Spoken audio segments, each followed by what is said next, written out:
Hey, just hey, remember, hold on, remember, when in doubt, vote no. So you want to see lots of no votes today? Is that what I'm hearing? Yeah, yes, yes. When in doubt, vote no. You can never, nobody ever got primaried for voting no. I'll remember that.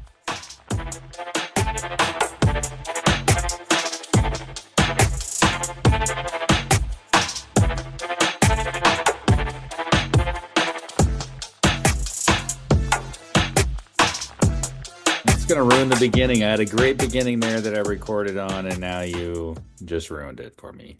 You had a great beginning. Well, that say when in doubt, vote no, right? Oh yeah, And then you were yeah. I can pausing. edit. I can edit. I'll do a little edit right there. Sure. So lucky us, Reagan. We get the one, the only, the one we've missed the most in this building, Senator Tim Knopp. Yeah, Joining us today. it's great to be here. How's life as a civilian again? There is life outside the legislature, and I know that people in the Capitol are pretty focused. But you know what? Us regular people out here are just working, living our lives, and enjoying beautiful Central Oregon. You won't find out how we ruined your lives until later when the bills start going into effect. Yeah, no 91st doubt. day after Sunny die and all that. No doubt. I heard it's a pretty tough session there. Well, 20-cent gas tax, no big deal. Tire tax, rural Oregonians always paying more. The normal stuff. Well, yeah, I mean, it sounds like Democrats are stepping up for 12 new taxes that raise almost $2 billion. I mean, why would somebody be concerned? I mean, Elisa wasn't, how much did Washington go for? 25 billion dollars in new taxes. So, we're behind the curve. Even their Democrat governor came out and said he can't support their budget framework I with how know, many right? taxes. I mean, that guy, he's like, I won re-election. I won my election. It's Bob Ferguson. He was the AG, and then he ran against, I think it was it Dino Rossi or somebody like that? Not Rossi. It was another guy that had been a congressman, I think, in Washington, a Republican congressman that he ran against, who was pretty popular. But he did. Ferguson won by a pretty large margin, and even he's like, Yeah. guys, I'd like to get reelected here, and the taxes you're talking about are not going to make that possible. No, we're Um, pretty badly taxed. It's pretty crazy. Well, well, and what senator back now that you're of course when you're a senator you always get to be named senator, so I'll stick with the Senator Knopp stuff. But I think being back in the world of just building homes, right? Coba's fired up. Are we still building homes in Bend, or are we not building any more homes anymore? Are we just done with this whole? Because I heard building permits are way down. Yeah, I mean, we're still building, but it's getting more difficult almost every year to be able to get the right projects that make financial sense anymore because the land and permitting is so expensive. Did I hear there's not a lot in Deschutes County under $250,000? There probably is, but that certainly is more true in Bend than Yeah. all of Deschutes County. Well, yeah, maybe it's been that somebody But said that. yes, I mean, lots are incredibly expensive. So if you're going to build an affordable home, so let's say under 350, under 300, and the lot's 250, uh, you can see where the problem might be. Yeah. Well, maybe a fourplex on that $250,000 lot. You can own a little postage stamp for about, 495, and that Yeah, you share with three other people. right. I just don't think that's and I think it goes to show like all the stuff that we're trying to do on housing. At the end of the day, if the cost of land is $250,000 and more, and that's cheap lots, right? I mean, even if that's the cheapest lot out there, so that's all just a horrible piece of lot, right? So probably on a busy street, you name it. So nicer stuff is going to be 350 a lot. How you basically can't build for barely under a million. That is correct. Yep. I heard and we had an our last housing committee for first chamber stuff yesterday, and I think it was one of the folks testifying. I don't want to out them, but you go back and look. But they were just like, well, we're not going to do anything really big or monumental that's going to fix this problem. We're just going to make a lot of small changes that's going to solve this problem. And I was like, I think that's what we've been doing for like years, and that has not helped. And then always Central Oregon Land Watch and Thousand Friends of Oregon show up and they go, well, back in 2007, voters passed ballot measure whatever because we had 5 minutes where everybody could build houses and we hated it. And Oregonians hated it. And they just, they always send the oldest people you've ever seen to go defend the legacy of Tom McCall, and heaven forbid you build any rural housing because it could be McMansions. They're afraid of McMansions, and they want urbanization except if it's anywhere except in their already tight urban growth boundaries. It doesn't make any sense, and it's not a way you can build that people can afford. But don't worry, all of the land of the people in these organizations already own very nice homes in Oregon, and so they don't have to worry about buying another one. It's just NIMBYism, at its finest. That's exactly. Really. And Hillsborough and Bend, the two cities that are probably the fastest growing cities in the state, have very similar problems. Yeah, right.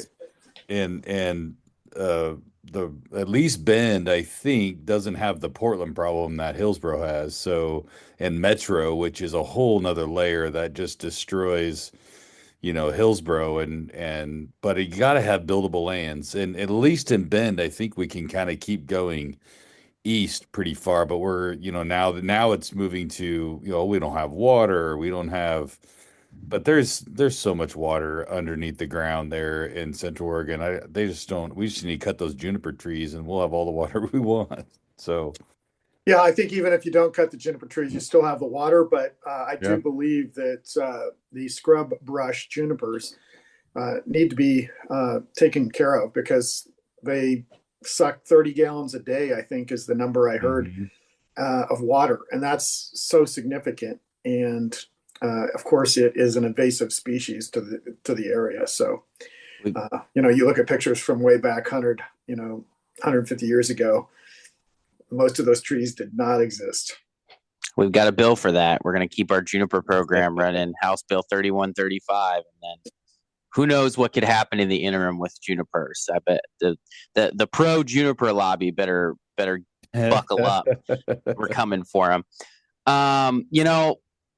Bryan and Senator, it's better to be lucky than good a lot of times. I think that's true in politics, and it's definitely true when you're planning your podcast. Because, Bryan, you and I had talked about having Senator Knopp on, and then I just, this week I was like, oh, we've got an opening, let's do it.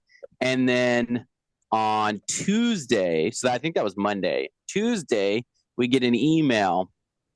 Speaker Fahey is going to introduce a bill limits bill. She was requesting sponsors for a bill on bill limits, and the substance of the bill is based on a bill that the House passed in 2001, House Bill 4000. And I think the reason maybe, and you can tell me if I'm right on this, you guys had a lot of bills that session, and so you're really highlighting that because you don't usually get to the 4000 series of bills. And remember, sessions were different back then. We didn't have short session.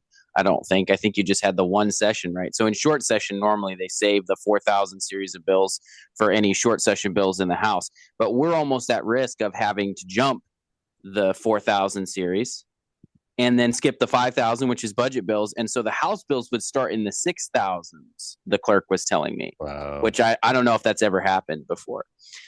So anyway, this bill is going to place limits on the number of bills introduced by legislators, committees, and agencies, excluding budget bills, statewide elected officials, and the judicial branch.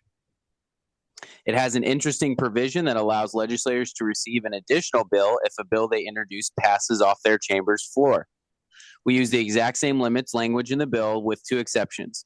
The number of bills for legislators increases from 20 to 25 to match the amounts that statewide electeds get, and the number of committee bills from 10 to 15 it would go into effect in the 2027 session. And so I clicked on House Bill 4000. They have a link to it.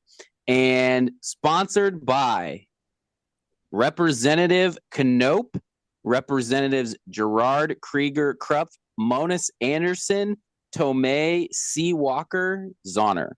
And so we have the chief sponsor of House Bill 4000. And we warned you about this. So I'm hoping you were able to dust off your history books and tell us. So what happened with House Bill 4000? What started this conversation back in 2001? Well, there were a lot of bills that were introduced into the process, and just for historical purposes and for data purposes, it's important to recognize that Senate bills basically start at 1, and it will have 1,000 to 1,200, roughly somewhere in that neighborhood, and then House bills start at 2,000, so the number 2,000, and go upwards. So even though it's House Bill 4000, it's not 4,000 bills. It's some version of in the 3,000s and not potentially in the high 3,000s. It just really depends on how many get going in the House. And the House is a bigger problem than the Senate is, although I think we have 2 chief offenders of legislative council abuse in the legislature. And I don't mind calling them out at all. I mean, so you got David Brock Smith in the Senate and Paul Evans in the House. There's no way that you can really deal with that amount of bills. So the 200, 300, 400 range of a single legislator introducing hundreds of bills, it's completely and utterly wasteful. And there is no free speech issue here. Because if you wanted to argue that, then you would argue all day long that the limits for the short session, which are 2 bills per person, and we had one session where it was 1, which I was also responsible for. I suggested we have 0 bills, and we compromised at 1, even though some people wanted 2. And that lasted for 1 session after people got mad that they could only have 1 bill in the short session. And quite frankly, that's still too many because most people don't get their bill passed anyway. Yeah. And you certainly don't get more than 10 or 20 actual bills that you work and pass. And what happens is people are just legislative council using machines where they'll use the time and efforts of legislative council, and then they'll use staff time because staff has to deal with every single one of those bills that gets introduced. And these legislators know that most of these bills are going absolutely nowhere. And it's literally legislative malpractice is what it is, because it's ruining the process. So we don't have time to spend on bills that actually could pass. Maybe some of them shouldn't pass. I would argue that a bunch of them shouldn't pass, but they should at least have the ability to have multiple hearings on bills, because what you've seen in the last few sessions is a 20-minute public hearing or even an hour public hearing on a bill. And they limit people to 2 minutes, 3 minutes, 1 minute, 60 seconds of testimony. And then maybe there's not even a second hearing. They're just on to a work session, which is legislative speak for having a vote on the bill, essentially, either putting amendments in to the bill or having it pass out of the committee that it's currently in. And a lot of these bills need a lot more time. And what's happening is there's so many legislators who don't know how to actually work their bills in this process. And it takes a lot of time.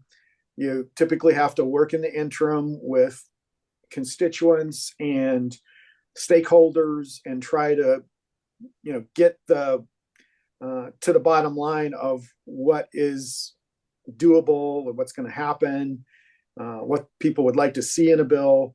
And then you either put that in there and introduce it, or you introduce a study bill, some sort of a shell bill that ultimately is going to get an amendment. And I think that's being abused quite a bit too, where people are just introducing a bill to study XYZ, and then at the last second throwing a big 60-page, 100-page, 200-page amendment down where people don't really know what the bill is actually going to be about.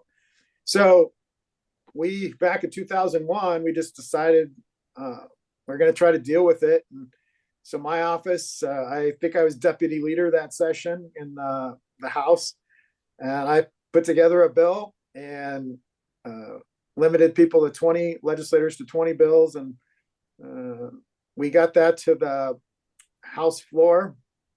We passed it. And then one of my members, actually a friend, got up and moved for reconsideration. And so he changed his vote. He was a no. He changed his vote to yes, because you have to be on the winning side in order to reconsider. He got a reconsideration vote and won that vote. And then they revoted on the bill. And several of my votes, I had 32 votes to pass it. And several of my votes peeled off on the second vote. And we ended up with, I think, 27 votes. So I lost a few people in the process, and there's quite a bit of switching going on, and people were pretty nervous about it. And the main argument, which I think is a pretty specious argument, truthfully, is that somehow legislators have this free speech right to as much of legislative counsel as they want to dominate them. So my most recent iteration of how to control this is to take the legislative council budget and divide it pretty much by 90. I think you probably need to give leadership a little bit more, but just divide it by 90 and say, okay, legislators, you have X amount of dollars and you're going to get charged per hour like an attorney would do. And when you are done, you're done. And the other thing that is completely and utterly out of control, but I haven't seen numbers on, is legislators asking for legal opinions on everything, which I don't think that used to happen. So they're constantly doing these legislative opinions that aren't even bills. And most of those legislative opinions don't even get released to the public. Yeah, Reagan's the chief offender of that. I mean, One of the what I've tried to do is only ask for when it's important, ask for the official opinion. Otherwise, I'll ask legislative counsel what's their interpretation of something, and I just get an email back from them. So they're looking at it, they're doing some research, and we'll have to wait for the numbers from this session. But there's actually a chart, and I'll link to it on the legislative website, of drafting activity of legislative counsel. So this is like the stats at the end of the season. Legislative counsel puts together their stats. How many drafts were received, final drafts, measures introduced, measures enrolled, amendments, opinions, all that. They go back to 2007, so it doesn't take us back to then. But legislative opinions in 2007, they drafted 176. In 2015, they drafted 388. But by 2023, we're back down to 200. So that number seems like it's gone up and then dropped back down some. We'll wait to see what the 2025 number is. I haven't seen as many this session, so hopefully that one's on the way down. LC drafts received, requested drafts, 4,500 in 2007. In 2023, we're up to 5,100, and I think we'll certainly be above that. And I think also, I mean, there's a couple of arguments. I was having a discussion with a new staffer about this because she was having that same question. I said, oh, was it free speech or whatever? I said, well, here's a couple of things. First, got to remember, LC is funded and paid for by taxpayers. So the more you use LC, the more attorneys they have to hire, the more taxpayer dollars we're going to have to spend on that service. And every company, just like you said, the billing aspect, I like that idea, because if you're a business, you only have unlimited legal fees or time as long as you have unlimited money. But most companies have a budget for legal services, and then in special circumstances, they'll spend more on that, right? And agencies have budgets for legal services from the AG's office. And when they overrun that budget, they have to come back to us and ask for more money for legal services, right? So even agencies don't have unlimited attorneys. And then the other piece of it is, I said, so is sine die a limit on your free speech because you can't introduce bills after session's over, right? So I think you sort of run out of those arguments pretty fast. And I told her, I think maybe a good legislator with a good staff could really work 5 bills, get the concept ready, meet with all the people it impacts, see if it's even doable, introduce it, get your one pager out there, have good testimony, round up support to come in and testify, and then go through the whole process of getting amendments, because it's hard to get a bill out without any amendments, doing your amendment process, bringing it back for, if you're a good chair, a second public hearing if there's been big changes in the bill, but not every chair does that. Then moving it through, getting it through the floor, doing floor speeches, doing any media on it, and then doing that all over again in the second chamber. You can probably do 5 bills, but really probably more like 3. Nobody's got the time for that. And so, like you're saying, a lot of these bills are not full effort. It's just threw an idea out there. And I said the other thing too is I said, okay, if you're really concerned about the bill limits, if you've got 10 different ideas about things you want to fix on education, just do an omnibus education bill and put it all in one spot. And so all of your, because look, there's a bunch of education changes that Republicans want to make that are going nowhere because the OEA is just standing on the hose saying, nope. And so, yeah, go ahead, introduce your 10 ideas to reform education in one bill, and it'll be a bit of a longer bill, but at least we won't have 10 dead bills that all have to get assigned to committee and all that stuff. It's just the one, right? And so even then, you're not running into that issue as much in the specific bill limits. I don't think that there's any specific provision in the bill that would stop you from doing an omnibus bill if you really wanted to. And then the last part of it is, I think some people are saying it actually encourages cooperation. So if I've run out of bills, I can go talk to somebody else who hasn't introduced all their bills and say, hey, are you interested in that? And now you've got multiple legislators working on a bill concept. And so it actually encourages, collaboration within your caucus and collaboration across the chamber. So I don't know, Brian, what do you think? Oh, I think you're both over it. I think the idea of money is good. Taking that budget, I think you have some problems if you run into amendments and things like that, where you're amending a bunch of stuff because you have to, then where does that, like, what happens if you're out of money? Like, if we could transfer money between members, that would be helpful. I think the problem with bill limits, and I think this is why maybe I lean more towards the dollar side, because if I know I'm limited, I'll just create, like you just said, huge omnibus bills. So if I'm limited to only 20 bills, 25 bills, then great. My 2 education or my 2 housing bills, for instance, are going to be crazy 67-page bills because I'm going to shove everything into a number. So I bet David Brock Smith, because I think he had, I want to say 17 bills in just our Senate housing alone. But he could probably shove all those into one bill. I mean, the reality is if written concept wise, he could probably at least put half of them into one bill. But if the dollars, if he's being, because an omnibus bill is going to cost you a lot more. So if I just wanted to do a bunch of little fixes, I think we got 2 or 3 bills that were literally like 3 lines because we were just fixing some simple things, and those bills will probably pass. But that probably cost me a little money inside the LC office, right? Because all they're doing is basically just drafting this little simple fix, whereas an omnibus bill of some size is going to take them a lot of money. So I think somewhere in the mix there's the answer, but I do think we need to limit it somehow, because the problem that we have is in the backlog. Like we just saw this week, right? So the backlog, and then they have to go get fiscals for all these bills that they're doing these public hearing and work sessions. So, and also these chairs, here's part of the problem. These chairs aren't killing bills.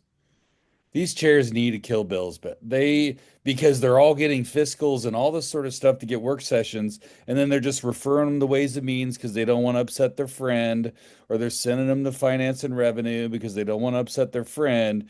But all of that stuff has to have a process attached to it and paperwork attached to it that takes a ton of time. And so LFO is just getting drowned out like crazy the last 10 days. And that's very difficult, especially for a ton of stuff that's going to go nowhere. Yeah. It's absolutely true, Brian. And again, I think this is just legislative malpractice, and it's just completely out of control. and it needs to be reined in. And I have to say, I don't agree with a lot of things that Speaker Fahey wants to do, but I support her on this and introducing this bill because it has to happen. Otherwise, the legislative process is going to break down even further than it already has. And I've heard everybody I've talked to in either staff, legislators, or professional lobby have said this is the worst session that they've ever been in. Like just horrible. And part of it is because of what is happening with the deluge of bills that literally are going nowhere. And let's face it, some of this stuff is just crazy and should, quite frankly, never even make it into a bill form. The other option is to create a committee that you have to go through to introduce your bill in the first place. And that would be interesting, is like over a certain amount of bills you'd have to go to a committee to basically request the bill. And that committee it have to be a bunch of people who are willing to say no to people. But right. I mean, if your bill is that important, come before the committee and tell us why. And do you have support? The other thing too is, does your bill have bipartisan support? Remember, when I introduced House Bill 4000, Republicans were in solid control of the legislature, actually both House and Senate. And I can tell you, it's super uncomfortable because the party in control doesn't want to give up any perceived power whatsoever. And so I had a lot of my colleagues were like, what are you doing? We can control this process and we should be able to introduce as many bills as we want. And now that we're in the minority, I hear members saying, oh, well, this is the only chance we have to have a voice. And even if they won't hear our bills, we at least want to put it in writing. I'm like, at the same time, they're complaining about how much garbage is in the system. And that's the thing, is it's like, let's limit how much garbage there is in the system then. Because this is the other thing too. Just back to the sine die point, God didn't magically make more time in the day for committee meetings. Committee meetings can't go any longer. We go from 8 a.m. to some of the committees go to about 6:30. That's about the limit. We don't schedule late committees anymore. That doesn't, nobody goes beyond those time frames. So you don't magically you can calculate at the very beginning of session as a chair, how much committee time do I have? What's the maximum amount of committee time I have? And I think most chairs are kind of finding that any bill with any relevant discussion on it takes, 30 minutes of your committee time, probably in public hearing testimony. You can do 3 to 4 of those. If you have any work sessions, you have to take back every 2 or 3 work sessions. You got to take one bill off of public hearing. Like, there's a few chairs still out there, and I think it's the ones that have been around in this process for a while, who actually understand that there are limits to how much time you have in committee and therefore limits to how much you can do. And then there are some chairs, judiciary, who just crank out bills as much as humanly possible. And they just keep rolling them. And, I think that, the other way to do this is to make sure that chairs are getting trained on their process about, hey, just so you guys know, this is how many hours you have of committee time. This is the average amount of time a bill takes in public hearing. We really recommend you follow a good process and bring that bill back if there are significant changes in the amendments. And then here's how long the average work session takes. Because remember, you got to make the motion to adopt the amendment into the bill. Then you got to make the motion to send the bill out. Usually they open it up for discussion so people can talk and say, here's why I'm a yes, or here's why I'm a no, all that stuff. All that takes time. And in most of these work plans, I don't see people accounting for how long the time is going to take unless they already know that stuff. And so I think training the chairs better on the process, training vice chairs better on the process, and what it actually takes to run an effective and transparent committee in this process would also add to the help. But the limits, I agree, there's got to be something. Well, I think the only thing I would say on the committee stuff, and you're right, there's only enough time. I'm with Senator Knopp on this one. I think that bill limits on some level, Speaker Fahey's in the right spot. However, I will push back a little bit on her because there was only one Business and Labor Committee and now there's two.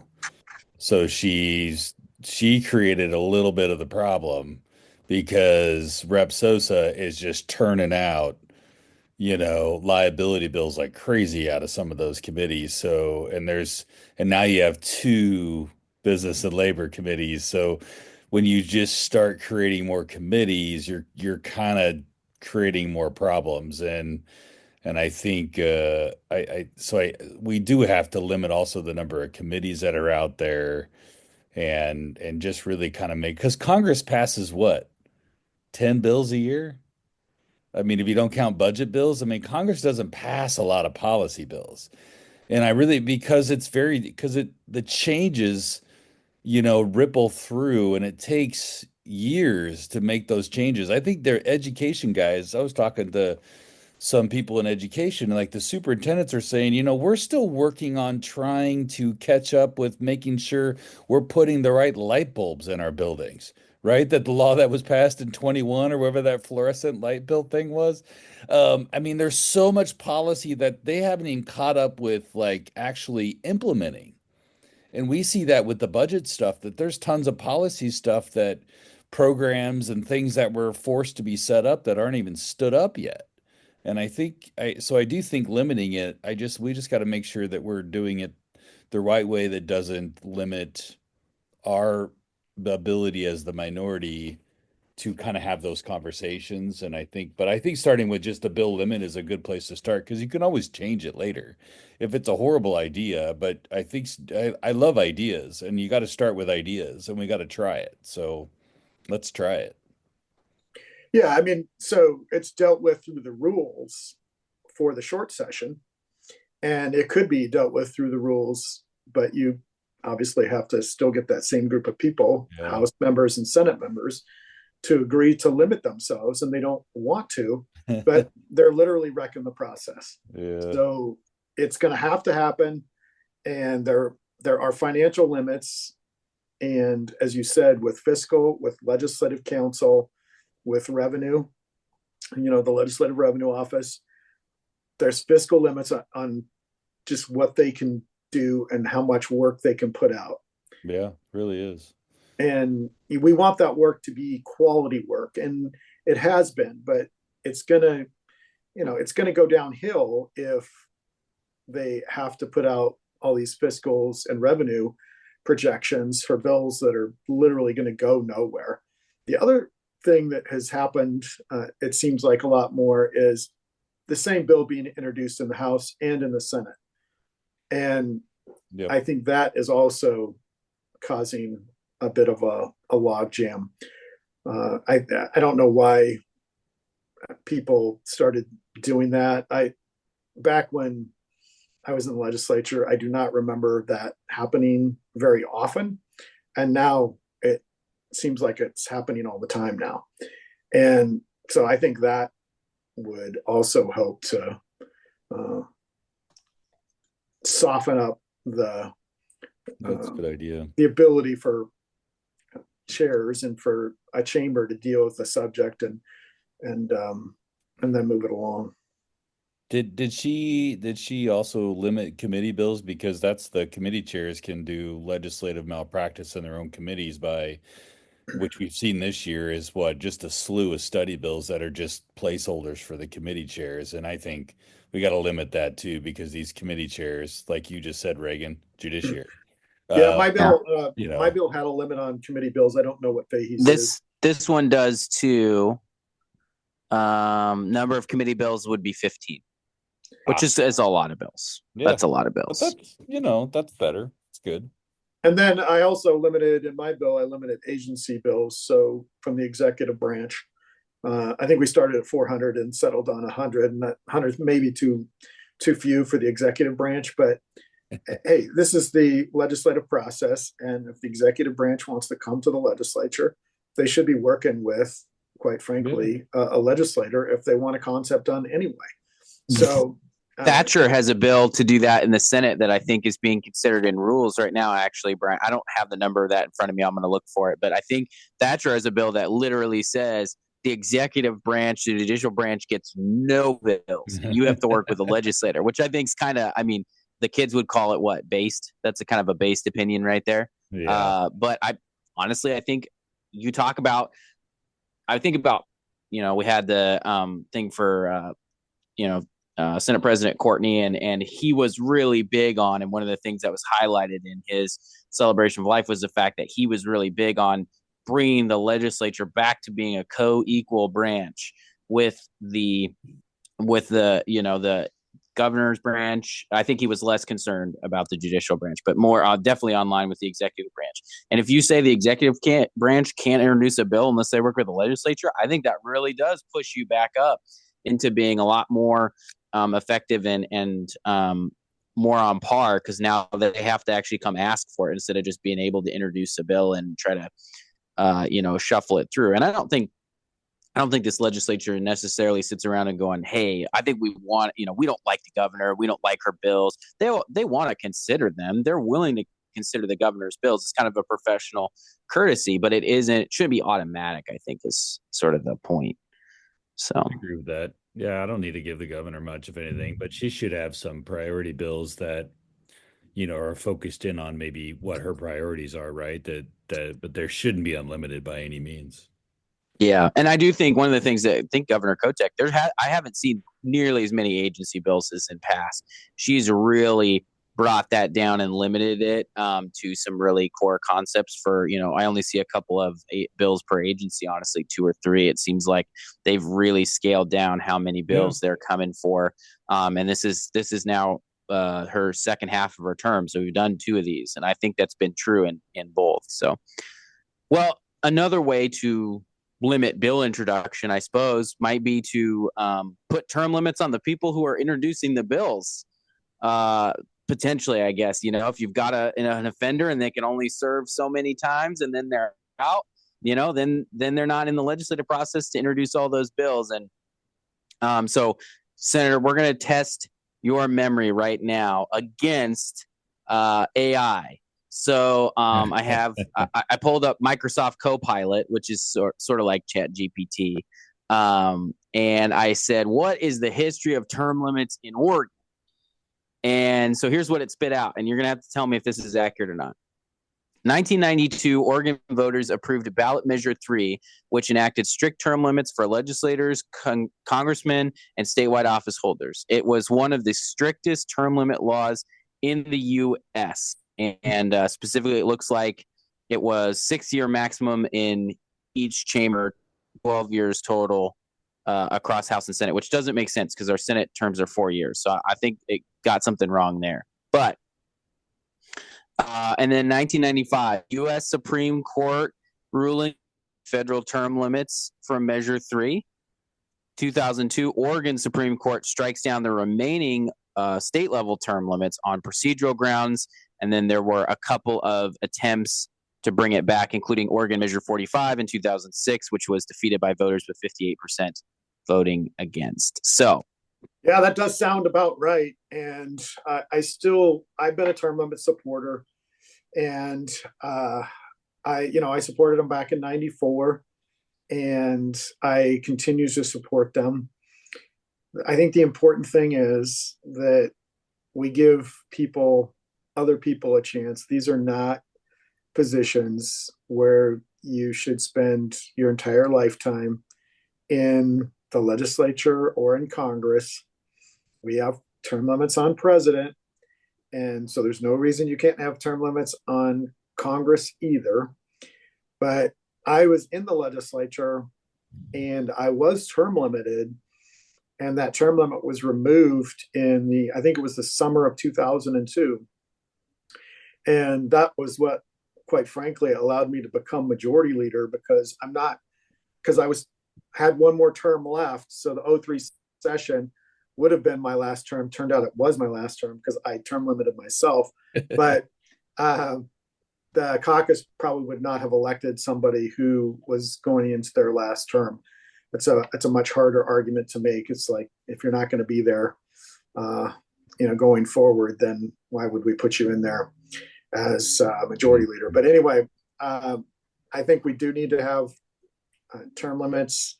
the reason Oregon's term limits for the legislature were thrown out was because the court decided that the measure that was passed by the voters wasn't a single subject because it was congressional term limits and state legislative term limits, which they said was a different subject. I think we might have been splitting hairs on that one, and I think the court wanted to do what they wanted to do, not unlike a recent decision that they made that doesn't go along with what the actual language is in the Constitution. Oregon Supreme Court, they just decided that they would understand the will of the voters themselves and not the actual words in the Constitution, and bar legislators from running. But not big textualists, the Oregon Supreme Court. No, it's kind of it. Unfortunately, is we make it up as we go and what we want to do, and we just ignore what the actual words are in the Constitution, and that, quite frankly, is a dangerous precedent. But I think they kind of did that back in 2002. I think they just decided that they didn't like term limits; they wanted to get rid of it, and that is the way they found. And I mean, talking about a technicality, I mean, two bills, it's essentially two things that limit terms of office holders. Sounds like the same subject to me, but they said it was a different subject, so they threw it out on that basis. So really interesting history. I'm back volunteering some time with U.S. term limits to try to get a congressional term limits referral in Oregon, and would love to see that happen, because I just think there's no reason for somebody to serve 20, 30, 40 years in Congress, which in the Oregon delegation, I mean, that has been happening. I mean, DeFazio was there a really long time, and then Blumenauer, who just finally retired, was there. It feels like since the beginning of time. And at least our time. Yeah, and then and then you had Packwood and Hatfield were there in the Senate, and now you've got Wyden that's rivaling that, almost 30 years, and he was in the House before that. So I think it's important that we have changeover, and people have to go back and live with the laws that they've created, not spend an entire lifetime in Congress. Because Ron Wyden is currently, in his combined U.S. Senate and House time, number 23rd on the all-time list with 44 years and 96 days in Congress. Yeah. DeFazio hit 36 years exactly.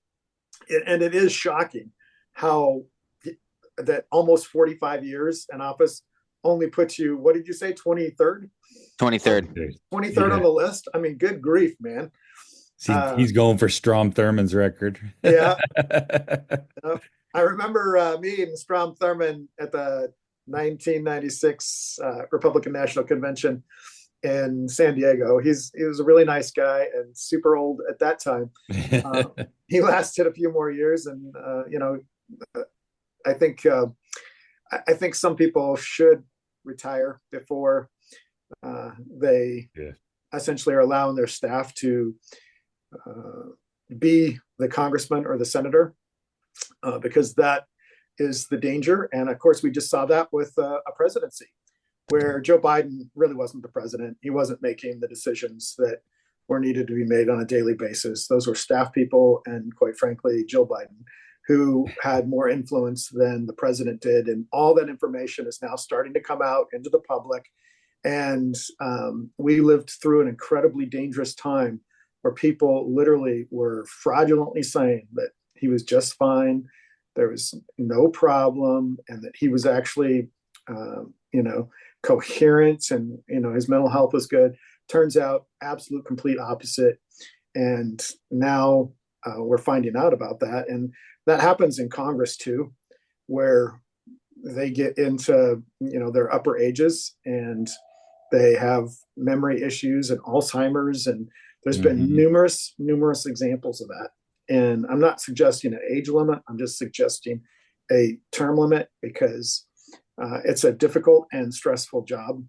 And we want to make sure that the people that are elected are the ones that are actually making the decisions, not staff people making those on their behalf, because they're just not coherent enough to really do that. Didn't the one lady in Texas, the representative, they found her like she was Yeah, in a retirement home. They yeah. didn't hear from I her for think like I four may even months have or been at something. Alzheimer's facility. She Yeah, was a she was memory having a care really facility. rough time, and that has been replicated all over the country, Yeah. and is just it just should not be happening. There's no reason. There's lots of talented people out there. I getting new people into legislative and congressional service is important, and you want them to be there long enough where they can be effective. So, personally, I think 12 years should be the limit, but you want to make sure that we are not having these lifetime and career politicians that are serving 40, 50 years. And there are very few people, as I tell people, what happens after some time is they stop serving their constituents and start serving themselves and the professional lobby. And all you have to do is look at how much legislators and congresspeople are worth when they enter the legislature and how much they're worth when they leave, because the salaries that are being paid are not going to make you rich. So they're getting rich some other way. And while it may be legal, I would question whether it's ethical or moral. And so that those limits would also stop a lot of those things from happening as well. Wyden's colleague from New York, Chuck Schumer, his fellow New York senator, has served the exact same amount of time, by the way, 44 years and 96 days. So he's 24th on the list. I do not know why Wyden is ahead. I don't know if there's a seniority difference or what time they got sworn in, because U.S. senators get sworn in individually. So it might just been he was lower on the list. Not sure. And then, of course, just so the Democrat, because we have a few Democrat listeners, I don't want them to yell at us. Yes, I know Chuck Grassley has served 50 years and 96 days, and he's number 7, and he's still in Congress. It's a bipartisan problem. I just want to make that clear. Thank you. Well, there's another Grassley waiting in the wings that I've met several times around the country, Pat Grassley, who I think is probably like a nephew of Senator Grassley. And I think he may still be the Speaker of the House in Iowa. And I wouldn't be surprised if there's another Grassley that ends up in the Senate at some point. Wow, that's Chuck Grassley's grandson. There you go. Is it? That's so great. Yeah. Well, you create such a name ID and something like that where you're a senator, a U.S. senator, that you have that name, but people have voted for you so many times they probably wouldn't even know the first name, right? They just know Grassley. It's pretty interesting when you look at that stuff from that standpoint. And you're right, it is an equal, it really isn't like, oh, it's only the Democrats or it's only the Republicans. It is a bipartisan thing, and we have it here even in the legislature, right? I mean, we have I think Greg Smith is the longest serving Republican. He's 22, 24 years, somewhere in there. And then you got Prozansky on the Senate, who's been here since the dawn of the Senate. I think he's got to be going on 30 years, right? Yeah, and if you go back, obviously Peter Courtney served 40 years on the Democrat side, but then we had Denny Jones and Bill Markham, who I knew both of those guys, and they were old, felt like they were old as dirt forever. But they both served very lengthy decades of service, probably 30 plus years in with both of those guys in the Oregon House. And so, it's definitely not just a Democrat problem. This is also a Republican problem. And, so the red districts want to send their person, right, to the legislature. And, there are a lot of other good people that should have the opportunity to serve. And I think they'll be a lot more attentive to the public the closer they are to having been reelected for the first time, and really having the energy and the passion to actually serve people, and then go back and go to the private sector, or back into whatever job career that they had before. Which they're supposed to do. I think at the end of the day, the intention of our drafters of our Constitution was do your job, do whatever it is that you do to make a living, and then come together, talk about the laws we need as a nation to help further along whatever it is that you're doing back home. And I think that, and then you go back and do that. And George Washington set the precedent himself when he said 2 terms was enough. You don't want a king. Yeah, We just absolutely. fought against the king, so And so here's a stat that, quite frankly, is just horrifying, and that is that Ron Wyden has been in the Senate so long that nearly the entire national debt has been accumulated during his service. The national debt, when Ron Wyden went into office, was under $1 trillion. It's now what, almost $37 trillion. wow. And I mean, that says something. And we tried the controversy over Hatfield's tenure in 1996. It kind of centered around, and where he decided it was enough was those of us who wanted a balanced budget amendment, which he voted against. He was the deciding vote. We could have a balanced budget in the United States today. And if they had done that back in 1996, it would be a completely different country financially. And now we're at the brink of the abyss of complete and utter bankruptcy and our currency being worthless. And it is because politicians have continued to essentially vote to print funny money and spend money that they don't have. And there's literally no accountability. And as Reagan said, when you have a name that is essentially synonymous with the position, your chances of getting voted out are like 1%. Even Gordon Smith wouldn't have been voted out, but for bad timing. If he had run in the cycle, if he'd been up for re-election in the cycle before or the cycle after, he probably would still be a senator today.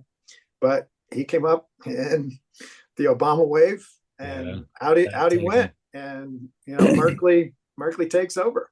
So timing is everything in politics, right? But sure I think he would probably literally still be there today, and maybe he would have a cabinet position or whatever. But I do think we need to limit the terms of office of people who are going to serve us, because that's what we really want, is service, not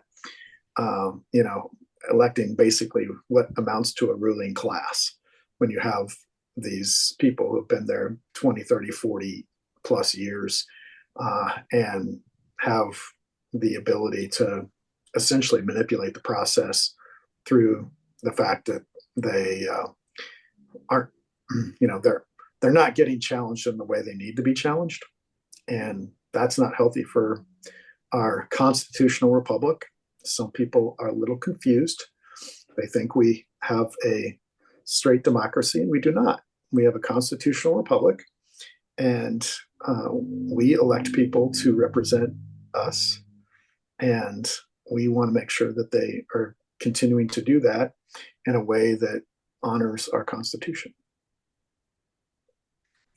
Wyden opposes balanced budget, by the way, according to previous votes on the issue. The national debt is Ron Wyden's fault. You heard it here first, guys. Well, I have been a big believer, and I am not, suggesting that I'm going to run for anything else, but I'm a big believer in people who challenge Wyden need to challenge the fact that literally he has done nothing to take care of the national debt and our $37 trillion national debt. He's helped create pretty much all of it. And I don't think people understand what's going to happen. And the reason why